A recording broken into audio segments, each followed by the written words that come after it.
You got me open, I keep bleeding, I keep bleeding love. I keep bleeding, I keep bleeding love. Keep bleeding, I keep bleeding. Hello mga pangga! Kamusta kayong lahat? Sana ay nasa mabuti kayong kalagayan habang napapanood nyo ang video ito. So ito na guys, showing naman ang ating kangkong dito, no? Kasi for today's video ay mag-adobo ako ng tangkong ga. Tangkong kung sa Ilonggo, no? Pero kung Tagalog, kangkong. So ito na naman ang ating simpleng ulam guys. Actually ang aking guys, fish fillet. Meron akong fish fillet doon sa freezer. Hindi ko pa yun na luto ga. Binili sa akin ng aking madam. 2 buwan na yan sa freezer ga. Kasi hindi ko pa lutuin. Fish fillet guys. So ito ang ating lutuin ngayon. Oh. Meron ako ditong sweet and spicy bagoong. 1 year na ito ga. Oh. So ito lang ang ating adobong tangkong ay nako. Da Pilipinas tangkong, pag-abot dito sa abroad tangkong mangyapon. Ganito kasi buhay natin, no? Kung ano ang ating nilakihan ng mga ulam-ulam ga ay talagang pag dito sa abroad ay lulutuin natin yan kasi cravings, no? Sarap kaya. At saka healthy na din magulay-gulay tayo palagi, hindi lang palagi naka-meat. O diba? So simpleng lang adobo isog na nayaga. Dati gani ga aming ulam ng mga bata pa kami ga kasi pigado man ba? Ay sus, parang adobo din. Isamo lang na isa kanon ga ang soy sauce or patis, silver swat pala gaaw at saka mantika dao. So ngayon gaaw mainit-init nga balita ga isa nating kapwa OFW no galing dito Middle East ga ay naswertihan ga nagbakasyon sa Pilipinas, nagdaog sa loto ga. Wow, grabe.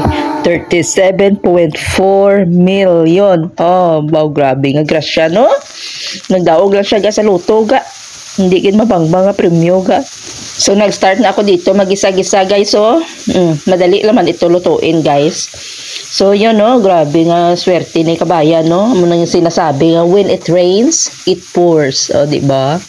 Once in a lifetime mo lang yan ma-experience na grabe nga blessing ni Lord. Hamakin mo yan 37.4 million. Kuha na yan, masanag-sanag na nga kinabukasan nga sa mga kabataan. Kung may mga kabataan ka guys, ay nako.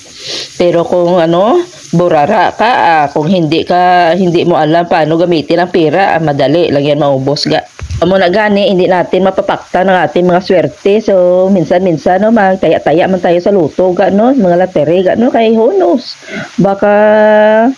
Baka isa tayo sa mapalad, no? Hindi natin alam ang buhay kasi hindi na surprise lang kita yan ni Lord, no? Especially kung makita niya na maganda din ang ating kalooban. So ito na, nagisa-gisa na tayo ng ating pero grabe dyan guys, no? As in, hindi ka na kailangan magbalik pa yan sa abroad ga. Magdegosyo ka lang at saka magbili ng mga properties dyan, Marami pa yan susubra sa pera mo. Marami ka pang maano sa pagtanda mo. So, did you turn on your heater? Huh? Yeah. I got my little heater on. I don't got the big heater on. I just got the little heater on blowing on my legs to warm me up a little bit.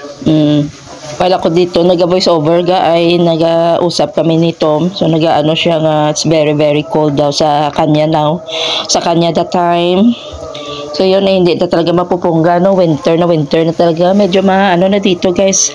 Malamig naman talaga dito. So nilagyan na natin ng guys ng vinegar at saka sweet and spicy ko na bagoong. Nilagyan ko lang siya guys, and then nilagyan ko din yan ng pomegranate sauce para medyo manamis-namis. So ito na wow, napakasarap ng ating adobong tangkong. O diba? Ay nako, kahit ganito lang ulam natin ay sobrang na-miss ko talaga ito guys ng mga uulamin no?